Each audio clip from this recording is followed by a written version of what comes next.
بسم اللہ الرحمن الرحیم۔ السلام علیکم۔ میں شکیب ملک آپ کی خدمت میں حاضر ہوں۔ نو منتخب وزیر اعلیٰ پنجاب محترمہ مریم نواز صاحبہ نے انتظامیہ کو حکم دیا ہے کہ پورے صوبے سے عمرانی گند کا صفایا کر دیا جائے، اور اس کے ساتھ ساتھ نگران وزیر اعظم انوار الحق کاکڑ صاحب نے بھی حق ادا کر دیا ہے۔ انہوں نے میرا خیال ہے کہ ایک تاریخ رقم کر دی ہے۔ انوار الحق کاکڑ صاحب نے کون سا حق ادا کیا ہے، اور مریم نواز کی یہ جو ہدایات ہیں ان کی تفصیلات میں آگے چل کے آپ کے ساتھ شیئر کرتا ہوں، لیکن اس سے پہلے بات کرتے ہیں خیبر پختونخوا اسمبلی کی، جہاں پہ گھڑی دکھانا جو ہے وہ یوتھیوں کی چھیڑ بن گیا ہے۔ آپ گھڑی کا ذکر کریں تو یوتھیوں کو آگ لگ جاتی ہے، اور آج خیبر پختونخوا اسمبلی میں جو کچھ ہوا وہ آپ کو کسی دوسری اسمبلی میں اس قسم کے حالات و واقعات دیکھنے میں نہیں آئیں گے، کیونکہ اسمبلی کے اندر ارکان پارلیمان کے مابین بحث و تکرار ہونا، ہاں تصادم بھی ہو جاتا ہے، لڑائیاں بھی ہو جاتی ہیں، لیکن اراکین اسمبلی کے مابین ہوتی ہیں۔ کبھی ایسے نہیں ہوا کہ وہاں پہ پولیٹیکل جو ورکرز ہیں وہ اراکین اسمبلی پہ جو ہے وہ حملہ کر دیں، گیلریوں سے جو ہے وہ جوتیاں ماری جائیں، وہاں سے بوتلیں ماری جائیں، پینسلیں ماری جائیں، وہاں سے آپ جو ہے وہ اراکین اسمبلی کے اوپر جو ہے وہ یلغار کر دیں۔ یہ کبھی نہیں ہوا۔ یہ بھی اعزاز خیبر پختونخوا اسمبلی کو ہوا، اور حالیہ ایام میں جس طرح سے KPK میں حالات ہیں وہ لوگ سوچنے پہ پورا پاکستان مجبور ہے کہ یہ کیا ہو رہا ہے، آخر خیبر پختونخوا میں یہ سب کچھ کیوں ہو رہا ہے۔ دیکھیں نا کہ اگر خیبر پختونخوا اسمبلی میں یہ حالات ہوتے ہیں جہاں پہ آج نو منتخب اراکین اسمبلی نے حلف اٹھایا، آئی تھنک 115 اراکین اسمبلی جو ہیں انہوں نے بطور MPA حلف اٹھا لیا ہے، اور یہاں پر بھی آپ دیکھیں کہ تحریک انصاف یا سنی اتحاد کونسل کہہ رہے ہیں، یا عمران خان کہہ لیں، یا کہ ٹائیگر صدر جناب عارف علوی صاحب کی جو ایک سٹانس ہے یا ان کا جو موقف ہے، آپ ذرا یہاں پہ اندازہ لگائیں کہ خیبر پختونخوا اسمبلی کا اجلاس بلا کے یہاں پہ تو حلف ہو گیا، کیا یہاں پہ اسپیشل سیٹس جو ہیں ان کے نوٹیفیکیشن ہو چکے ہیں یا ابھی بھی سیٹس خالی ہیں؟ سر یہاں بھی ابھی بھی سیٹس خالی ہیں، یہاں بھی سنی اتحاد کونسل والوں کو سیٹیں الاٹ نہیں کی گئیں، لیکن اس کے باوجود اسمبلی کا اجلاس بلا لیا گیا اور سیٹیں الاٹ نہ ہونے کے باوجود حلف ہو چکا ہے۔ دوسری طرف قومی اسمبلی کا اجلاس بلانے سے اس لیے صدر صاحب انکار کر رہے ہیں کہ جی یہاں پہ اسمبلی کمپلیٹ نہیں ہے، تو یہ خیبر پختونخوا اسمبلی کمپلیٹ ہے جو یہاں پہ یہ اجلاس بلا لیا گیا ہے۔ یہ بتانے کا مقصد یہ ہے کہ آپ لوگوں کے سامنے حقیقت آ جائے کہ سر یہ عمران خان کی سوچ ہے، یہ عمران خان کے پیروکار جو ہیں، فالورز جو ہیں، یہ اندازہ لگائیں کیا کر رہے ہیں۔ جہاں پہ ان کی میجورٹی ہے وہاں پہ تو کوئی آئین اور قانون ان کی نظر میں نہیں ہے، اگر وہ آئین اور قانون ہے نا یہ اسپیشل سیٹس کی الاٹمنٹ کمپلیٹ ہونے کے بعد، تو جہاں پہ نہیں ہے وہاں پہ یہ صورتحال ہے۔ اصل مسئلہ یہ ہے کہ یہ ملک کو ڈی اسٹیبلائز کرنا چاہتے ہیں، یہ چاہتے ہیں کہ ملک میں استحکام پیدا نہ ہو، یہ ہر فورم پہ جو ہے وہ اپنا غیر آئینی، غیر قانونی بلکہ گھٹیا قسم کا کردار جو ہے وہ ادا کرنے سے باز نہیں آتے۔ لیکن خیر صدر صاحب کے پاس چند گھنٹے باقی ہیں، آج شام تک ویٹ کیا جائے گا اسمبلی سیکریٹریٹ اور نگران حکومت کی طرف سے۔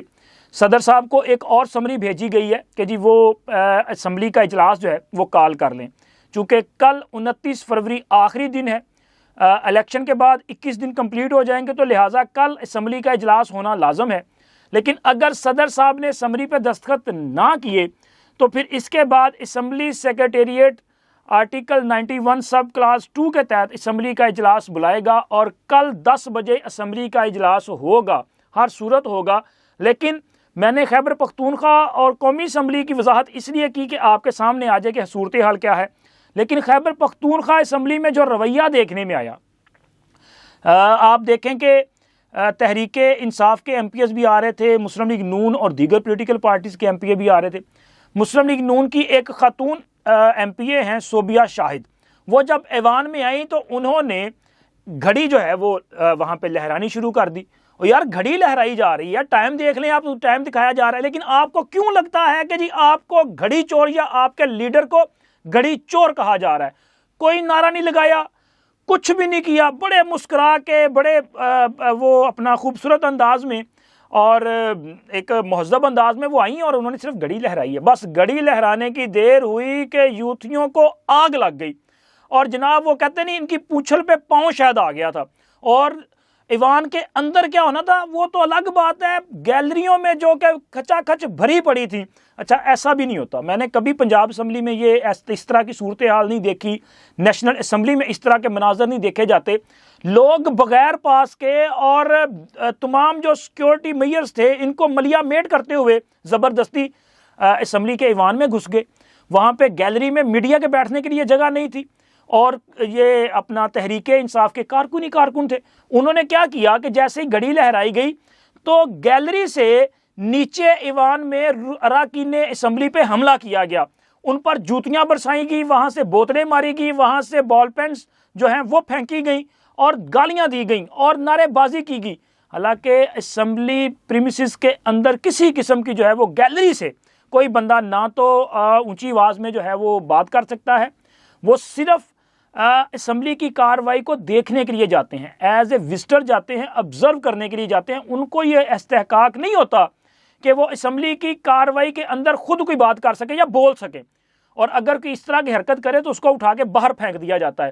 لیکن یہاں پہ تو جناب ایسے لگ رہا تھا کہ یہ خیبر پختونخوا اسمبلی نہیں بلکہ ایک پولیٹیکل پارٹی کی جنرل کونسل میٹنگ ہو رہی ہے, جہاں پہ اپنی پسند کے لیڈر کے خلاف اگر کسی نے بات کر دی تو اس پہ جو ہے وہ حملہ کر دینا ہے. اسی طرح کی صورتحال جو ہے وہاں پہ نظر آ رہی تھی. تو اندازہ آپ لگا لیں کہ تحریک انصاف کی سوچ کیا ہے, اور ان لوگوں کی جو ہے وہ چھیڑ بنتی جا رہی ہے. اب ایسے آپ کریں گے پھر تو جناب جگہ جگہ پہ لوگ جو ہے وہ گھڑیاں لہرا دیں گے, تب آپ کا کیا بنے گا؟ آپ کو تو پھر رات کو نیند بھی نہیں آئے گی یار یہ سوچ کے. تو اپنے رویے پہ ان کو غور کرنا چاہیے.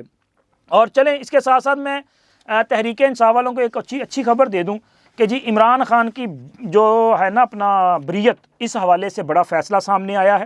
اور یہ ان دنوں میں اچھی خبر ہے, کیونکہ عمران خان کے خلاف آپ کو پتہ نا کہ تسلسل کے ساتھ عدالتوں سے ایسی خبریں آ رہی ہیں کہ عمران خان پر فرد جرم عائد, عمران خان کو نوٹس جاری, عمران خان کو طلب کر لیا گیا, عمران خان پر جو ہے وہ سنگین غداری کا مقدمہ, عمران خان کے خلاف 9 مئی کا مقدمہ, عمران خان کے خلاف سیفر کا مقدمہ, عمران خان کے خلاف عدت میں نکاح کا مقدمہ. اس طرح کے خبریں آتی ہیں, پھر ان پہ فیصلے آ رہے ہیں, سزائیں ہو رہی ہیں. لیکن انہی دنوں میں یہ اچھی خبر یہ ہے کہ عمران خان اور اسی طرح دیگر جو رہنما فیصل جوید, اسد عمر اور دیگر لوگ ہیں, ان کے خلاف یہ 26 مئی 2022 کو جو ہے وہ توڑ پھوڑ کا ایک کیس تھا, جو کہ تھانہ ترنول, یہ اسلام آباد کا تھانہ ہے, وہاں پہ تھا. تو جناب عالی مقامی عدالت نے ان تمام ملزمان کو جو ہے وہ بری کرنے کا جو ہے حکم دے دیا ہے, کیونکہ عدالت کی طرف سے جو فیصلہ جاری کیا گیا اس کے مطابق اس کیس میں ملزمان کو سزا نہیں ہو سکتی, تو لہٰذا ان سب کو جو ہے وہ بری کرنے کا حکم دیا گیا. یہ تحریک انصاف والوں کے لیے اچھی خبر ہے. اور آپ آتے ہیں جناب نگران وزیر اعظم انوار الحق کاکڑ صاحب پہ. دیکھیں انوار الحق کاکڑ صاحب جو ہے نا, میں نے اس سے پہلے بھی اپنے 2-3 ویلاگز میں ان کا ذکر کیا ہے, اور میری یہ ذاتی رائے ہے کہ انوار الحق کاکڑ صاحب نے ایک ہسٹوریکل پرائم منسٹر کا کردار ادا کیا ہے. ایک تو اس وجہ سے بھی کہ ان کا یہ جو ٹینور تھا یہ غیر روایتی قسم کا رہا, چونکہ وہ 3 ماہ کے اندر الیکشن ہونے تھے, لیکن یہ الیکشن جو ہے وہ زیادہ, مطلب آئی تھنک کہ کوئی 6 ماہ لگ گئے, ان کی حکومت کو 6 ماہ ملے اس حوالے سے بھی. لیکن انوار الحق کاکڑ صاحب نے جو روایات قائم کی ہیں وہ پاکستان میں آنے والے وزرائے اعظم کے لیے آسان نہیں ہوگا اس ڈگر پہ چلنا. انوار الحق کاکڑ صاحب نے مختلف جو انسٹیٹیوشنز ہیں, یعنی کہ یونیورسٹیز ہیں, کالجز ہیں, وہاں کے وزٹس کیے, وہاں پہ طلباء اور طالبات کے جو سوالات ہیں وہ لیے اور ان پہ جوابات دیے, انتہائی تلخ قسم کے سوالات, لیکن ان کو بڑے خندہ پیشانی سے انہوں نے فیس کیا اور بڑے مدلل انداز میں اس پہ جواب دیا. اسی طرح انوار الحق کاکڑ صاحب کو یہ جو مسنگ پرسنز کا کیس ہے اسلام آباد ہائی کورٹ میں, یہ چل رہا تھا, انہیں عدالت نے پہلے طلب کیا تھا, وہ نہیں آ سکے, مصروفیت تھی, لیکن انہوں نے قانون کی حکمرانی کے سامنے جو ہے وہ سر خم تسلیم کیا ہے. سر وہ اسلام آباد ہائی کورٹ میں پیش ہوئے ہیں بطور وزیر اعظم, عدالت نے جب ان کو طلب کیا وہ چلے گئے, اور وہاں پہ جا کے انہوں نے کوئی مطلب صرف ایک آپ یہ نہ کہیں سمجھیں کہ جی گئے اور چلے گئے, حاضری لگوائی اور چلے گئے, ٹھیک ہے، جو معاملہ تھا اس پہ کسی قسم کی جو ہے وہ بات نہیں کی، حالانکہ ایسے ہو سکتا تھا، وہ جاتے ٹھیک ہے، ان کو بلایا گیا تھا، عدالت نے ڈائریکشن دینی تھی، وہ کہتے ٹھیک ہے جی میں اس پہ عمل کرتا ہوں، میں دیکھتا ہوں ہم کیا کر سکتے ہیں، لیکن انہوں نے حق ادا کیا۔ مسنگ پرسنز کا معاملہ جو ہے وہ زیادہ تر مسنگ پرسنز کا تعلق بلوچستان سے ہے، اور انوار الحق کاکڑ صاحب کا اپنا تعلق بھی بلوچستان سے ہے، اور انہوں نے بلوچستان سے تعلق ہوتے ہوئے جو حق ادا کیا ہے وہ ہے ریاست سے وفاداری کا حق۔ انہوں نے بہت مضبوط موقف اختیار کیا۔ اس سے پہلے جب اسلام آباد میں مسنگ پرسنز کے لواحقین نے دھرنا دیا تھا محترمہ ڈاکٹر مہرنگ بلوچ صاحبہ کی قیادت میں، تو اس وقت بھی انہوں نے بڑا جو ہے وہ ایک بنیادی موقف لیا۔ میں نے ان دنوں میں بھی ویڈیوز میں جو مظاہرین تھے ان پر جو وہاں پہ تشدد کیا گیا تھا، پولیس جو ٹارچر ہوا تھا، اس کی مذمت بھی کی تھی، اور جو بلوچ مظاہرین ہیں ان سے اظہار ہمدردی بھی کیا تھا، اظہار یکجہتی بھی کیا تھا، لیکن میں نے یہ سوال بھی اٹھایا تھا کہ ہم اپنی ان بہنوں کی جو ہے وہ مکمل حمایت کرتے ہیں، ان کی بات سنی جانی چاہیے، ریاست ان کی بات سنے اور ان کو مطمئن کیا جائے، لیکن ان سے یہ بھی گزارش ہے کہ یہ جب یہ کہتی ہیں کہ جو بلوچ نوجوان ہیں ان کو لاپتہ کیا جا رہا ہے، تو پھر بلوچستان میں پنجابیوں کی جو ٹارگٹ کلنگ ہوتی ہے اس پر بھی ان کو مذمت کرنی چاہیے۔ یہ اس پر مذمت کیوں نہیں کرتی، یہ میں نے سوال کیا تھا، اور آج انوار الحق کاکڑ صاحب جو ہیں انہوں نے وہاں پہ بہت ایک واضح موقف لیا جس پر میں سمجھتا ہوں کہ وہ مبارکباد کے مستحق ہے۔ انوار الحق کاکڑ صاحب نے کہا کہ جی مسنگ پرسنز کا جو معاملہ ہے اس پر پوری ریاست کو مجرم تصور کرنا درست اقدام نہیں ہے، پوری ریاست کو مجرم نہ سمجھیں۔ اسی طرح مسنگ پرسنز کے معاملے پہ انہوں نے کہا جی اس میں بہت سارے ایسے کیسز ہیں کہ لوگ از خود چلے گئے، لاپتہ ہیں، اپنی مرضی سے کہیں چلے گئے، اور بہت سارے لوگوں نے تو باقاعدہ ریاست کے خلاف جو ہے ہتھیار اٹھائے ہوئے ہیں اور وہ الگ ریاست کے لیے جدوجہد کر رہے ہیں۔ اگر کوئی بندہ ریاست پاکستان کے خلاف مسلح جدوجہد کر رہا ہے تو کیا اس کے ساتھ بھی آپ اسی طرح سے ڈیل کریں گے؟ نہیں۔ انہوں نے کہا جو مسلح جدوجہد کرتے ہیں ان کے ساتھ ڈیل کا طریقہ کار الگ ہے، اور بالکل الگ ہے۔ یہ ممکن ہی نہیں ہے کہ ایک بندہ جو ہے وہ ہاتھ میں بندوق اٹھا کے ریاست کو دھمکی دے اور ہمارے کچھ لبرلز ہیں وہ کہیں کہ جناب آپ ان لوگوں کے ساتھ بیٹھ کے بات کریں۔ نہیں، بات کرنی ہے تو پہلے آپ کو سرنڈر کرنا پڑے گا، آپ کو ریاست کے سامنے اپنے ہتھیار پھینکنے پڑیں گے، پھر اس کے بعد ریاست کی ذمہ داری ہے کہ وہ آپ کو اپنا بچہ سمجھے اور آپ کے ساتھ بات کرے۔ لیکن اگر ہتھیار اٹھا کے کوئی بات کرنا چاہے تو وہ بات نہیں ہوتی، وہ دھمکی ہوتی ہے۔ تو دھمکیوں سے ریاستیں جو ہیں وہ مرعوب نہیں ہوا کرتی۔ اگر ریاست مسلح جدوجہد کرنے والے، دھمکی دینے والوں کے سامنے اس طرح ہتھیار کے ساتھ جو ہے وہ بیٹھے ہوں اور سامنے ریاست بیٹھ جائے تو اس کا مطلب جو ہے وہ ریاست نے ان کے سامنے جو ہے وہ ہتھیار ڈالے ہیں۔ تو ریاست کبھی ہتھیار نہیں ڈالتی۔ کاکڑ صاحب آپ نے زبردست کیا ہے، انہوں نے محسن اختر کیانی صاحب جو کہ جج ہیں اسلام آباد ہائی کورٹ کے، ان کے سامنے ایک واضح موقف لیا، اور اسی طرح انہوں نے کہا یہ جو نان اسٹیٹ ایکٹرز ہیں یہ تو مجھے بھی دھمکیاں دیتے ہیں، چونکہ میں ایک واضح موقف لیتا ہوں اور میں جو ہے وہ اپنا آئین پاکستان کے مطابق ریاست سے مکمل وفاداری کا جو ہے وہ غیر مشروط اعلان کرتا ہوں اور اس کا اظہار بھی کرتا ہوں۔ کاکڑ صاحب نے وہ باتیں آج عدالت کے سامنے کہیں جو اس سے پہلے وہ کہتے رہے ہیں، حالانکہ بہت سارے لوگوں نے اس وقت ان پہ تنقید کی کہ دیکھیں جناب یہ حکمران ہیں، بلوچستان سے ہیں، اور اسلام آباد میں بلوچ خواتین پہ جو ہے وہ تشدد کیا گیا، تشدد نہیں ہونا چاہیے تھا۔ لیکن آپ یہ بھی تو سوچیں کہ بلوچستان میں جو پنجابیوں کے ساتھ یا دیگر اقوام کے ساتھ کیا جا رہا ہے کیا اس کی اجازت دی جا سکتی ہے؟ اور یہی بات انوار الحق کاکڑ صاحب نے کہا کہ بلوچستان میں بسیں روک کر لوگوں کو جو ہے وہ اتار کر جو گجر یا چودھری ہوتا ہے اس کو قتل کر دیا جاتا ہے۔ یہ گجر اور چودھری کہاں کے ہیں جناب؟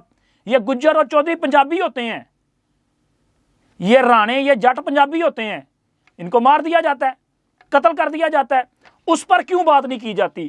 ہمارے لبرلز اس وقت کیوں بات نہیں کرتے؟ لہٰذا اس وقت بھی بات کریں۔ میں یہ سمجھتا ہوں کہ بلوچستان میں جبری گمشدگیوں کا سلسلہ ختم ہونا چاہیے، لیکن جبری گمشدگیوں کا سلسلہ ختم کرے گا کون؟ ریاست نے کہا آئیں آپ ہمارے ساتھ ڈیٹا شیئر کریں تو وہ کہتے ہیں جی 5,000 نام دے دیے جاتے ہیں، لوگ از خود لاپتہ ہو جاتے ہیں۔ وہ کوئی کم از کم آپ کسی میکنزم کے تحت تو آگے ہیں۔ اگر آپ اس مسئلے کو حل کرنا چاہتے ہیں تو پھر آپ کو بھی جو ہے وہ ایک گڈ جسٹر دینا پڑے گا، آپ کو جو ہے نیت کے ساتھ آگے بڑھنا پڑے گا۔ لیکن یہاں پہ معاملات کچھ اور دکھائی دیتے ہیں۔ لوگ، بہت سارے لاپتہ لوگ جو ہیں وہ کئی اٹیکس میں مارے گئے اور ان کی تصاویر سامنے آ چکی ہیں۔ یہ کراچی میں آئی تھنک مجھے یاد آ رہا ہے کہ ایک اٹیک ہوا تھا جس میں کچھ لوگ مارے گئے، تو بعد میں پتہ چلا کہ یہ تو وہ مسنگ پرسنز میں شامل تھے لوگ۔ تو یہ چیزیں جو ہیں، یہ حقائق بڑے تلخ حقائق ہیں۔ میں اپنے بلوچ بھائیوں کے زخموں پہ نمک پاشی نہیں کرنا چاہتا۔ میں کہتا ہوں کہ ان کے ساتھ جو ظلم کیے جا رہے ہیں یا ظلم کیے گئے ہیں وہ بند ہونے چاہیے۔ لیکن سر، جو میرے بلوچ بھائی کسی بہکاوے میں آ کے ریاست کے خلاف لڑ رہے ہیں، میں ان کی سپورٹ نہیں کر سکتا۔ میرا جو پنجاب سے تعلق رکھنے والا بھائی محنت مزدوری کے لیے بلوچستان جاتا ہے، اس کی جان کی حفاظت بھی ہونی چاہیے۔ اس کی وہاں پہ ٹارگٹ کلنگ کر کے آپ کیا پیغام دے رہے ہیں؟ یہاں پہ آپ تصور بھی نہیں کر سکتے کہ کسی بلوچی کے خلاف جو ہے وہ کسی قسم کا تعصب پایا جائے۔ نہیں سر، ہم تو یہاں پہ خیبر پختونخوا سے یا بلوچستان سے لوگ آتے ہیں نا، وہ پتہ چلتا ہے تو ہم ان کو خان صاحب کہتے ہیں، اور یار یہ ہمارا بلوچی بھائی ہے، یہ اس طرح سے باتیں کرتے ہیں۔ تو لہٰذا اگر ہم یہ جسٹر دیتے ہیں نا، تو ہم توقع رکھتے ہیں کہ پنجابیوں کے لیے بھی اس قسم کا جو ہے وہ جواب یا محبت یا جسٹر جو ہے وہ ہونا چاہیے۔ اور جناب اب آتے ہیں مریم نواز صاحبہ کے حکم پہ۔ محترمہ مریم نواز صاحبہ جو کہ وزیر اعلیٰ پنجاب منتخب ہوئیں، اور انہوں نے ڈے فرسٹ سے وہ بہت ایکٹیو دکھائی دیتی ہیں۔ ایک تو بہت اچھا وہ کرتی ہیں کہ سرکاری آفیسز کا جو ٹائم ہے وہ صبح 9 بجے سٹارٹ ہوتا ہے، لیکن ہمارے ماشاء اللہ افسر شاہی، بیوروکریسی، انتظامیہ سب کا مزاج یہ ہے بھائی یہ 11 بجے تک آفس نہیں آتے۔ اور بالخصوص بزدار کے دور میں تو ماشاءاللہ آپ چلے جائیں آفس، کسی بھی آفس میں بندہ نہیں لبنا تانوں، کیونکہ بزدار کو خود نہیں وہ آفس آتا تھا، اس کو پتہ ہی نہیں تھا۔ لیکن مریم نواز نے ڈے فرسٹ سے صبح 9 بجے سے پہلے اپنے آفس آنا ہے۔ جب وزیر اعلیٰ پورے 9 بجے سے پہلے آفس آئیں گی تو کسی کی جرت ہے کہ نہیں کہ نہ آوے؟ مطلب جی 9 بجے میٹنگ کا ٹائم ہے اور وزیر اعلیٰ 9 بجے پہنچ گئی ہیں، اور آپ یہ تصور کریں کہ وہاں پہ چیف سیکٹری یا کوئی سیکٹری یا کوئی ڈی سی یا کہ کوئی اور سرکاری ملازم جو ہے وہ وہاں پہ نہ آئے اور آگے کہے جی وہ میں ذرا ٹریفک میں پھنس گیا تھا، میں فلاں پہ بیزی تھا، میری بیوی بیمار تھی، میرے بچہ اسکول سے لیٹ ہو رہا تھا تو میں اس لیے لیٹ ہو گیا۔ نہیں، یہ آپ کی پرابلم جو ہیں وہ آپ نے خود حل کرنی ہے۔ ریاست آپ کو جو پیسہ، آپ کو جو تنخواہ دیتی ہے وہ سر اس لیے نہیں دیتی کہ آپ کام چوری کریں، تو یہ اچھا کام ہے۔ لیکن اس کے ساتھ ساتھ انہوں نے جو حکم دیا ہے وہ حکم تو انہوں نے یہ دیا ہے کہ 1 ماہ کے اندر 30 روز کے اندر پنجاب میں یہ جو ٹوٹی پھوٹی گلیاں، سڑکیں، نالیاں، سیوریج، یہ سارے کا سارا ٹھیک کیا جائے۔ لوگوں کو بنیادی حقوق ملنا ان کا حق ہے۔ اور یہ کس نے گند مچایا؟ سر یہ عمران خان کے 5 سال کے وہ جو بزدار والا تھا نا اس میں ہوا۔ بزدار کے دور حکومت میں سوائے کرپشن کے، لوٹ مار کے، اور ساری لوٹ مار کدھر کی گئی؟ ٹرانسفر پوسٹنگ میں۔ یار کہیں بھی انہوں نے یہ جو اپنا تھے نا بلدیاتی اداروں کے کام، کسی میں 1 روپیہ خرچ نہیں کیا، پتہ نہیں کتنے پیسہ لے گئے۔ اب یہ بنیادی ضروریات پہ جو ہے انہوں نے ایک واضح حکم دیا ہے۔ اس کے ساتھ ساتھ مریم نواز صاحبہ کا جو فیصلہ ہے اس کے مطابق ایک تو رمضان راشن پروگرام ہے، یہ 70 لاکھ گھرانوں کو جو ہے ان کے گھروں کی دہلیز پر پنجاب حکومت پلان کر رہی ہے کہ راشن فراہم کیا جائے گا رمضان المبارک کے دوران۔ اسی طرح پنجاب کے کوئی 36 کے قریب ایسے محکمے ہیں کہ جن سے ریلیٹڈ جو کام ہیں، مختلف قسم کے کام، اور یہ 36 محکمے آئی تھنک کہ سارے کے سارے لوکل باڈی سے منسلک ہیں زیادہ تر، تو ان سے ریلیٹڈ جتنے بھی کام ہوں گے وہ آپ کے 1 کلک پر ہوں گے۔ اس کو سارے کو جو ہے وہ ڈیجیٹلائز کیا جا رہا ہے۔ حکومتی نمائندہ آپ کی دہلیز پہ آئے گا کام کے لیے، جو آپ کا کام ہے وہ وہاں پہ کیا جائے گا۔ اور جناب مریم نواز نے یہ فیصلہ کیا ہے کہ وہ سرکاری خزانے سے 1 روپیہ بھی تنخواہ کی مد میں نہیں لیں گی، وہ نہ سرکاری گاڑی لیں گی اور نہ ہی سرکاری گھر جو ہے وہ استعمال کے لیے لیں گی۔ یہ انہوں نے پنجاب میں جو کفایت شعاری کی پالیسی ہے وہ خود سے آغاز کیا ہے اس کا، اور اگر مریم نواز یہ سہولیات نہیں لیں گی تو پھر پنجاب کابینہ میں جو آئے گا، جو بھی آئے گا، وہ کیسے یہ سہولیات لے سکتا ہے، یہ امراض جو ہے وہ لے سکتا ہے۔ اور جب کابینہ یہ سارا کچھ نہیں لے گی تو پھر یہ جو سرکاری افسران کے اپنے زیر مصرف گاڑیاں ہیں، اس کے علاوہ ان کے گھروں میں بھی تو گاڑیاں ہوتی ہیں نا، وہاں پہ پیٹرول کا بے دریغ استعمال کیا جا رہا ہے، پھر اس کی پکڑ دھکڑ بھی ہو جائے گی، پھر ان سے پوچھا بھی جائے گا۔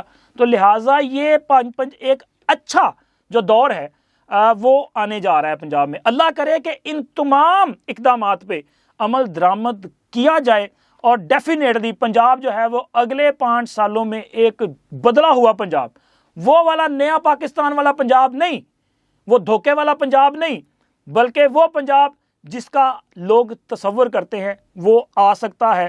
اور یہ نیا پنجاب جو ہے یہ پورے پاکستان کے لیے جو ہے وہ ایک رول ماڈل بن سکتا ہے۔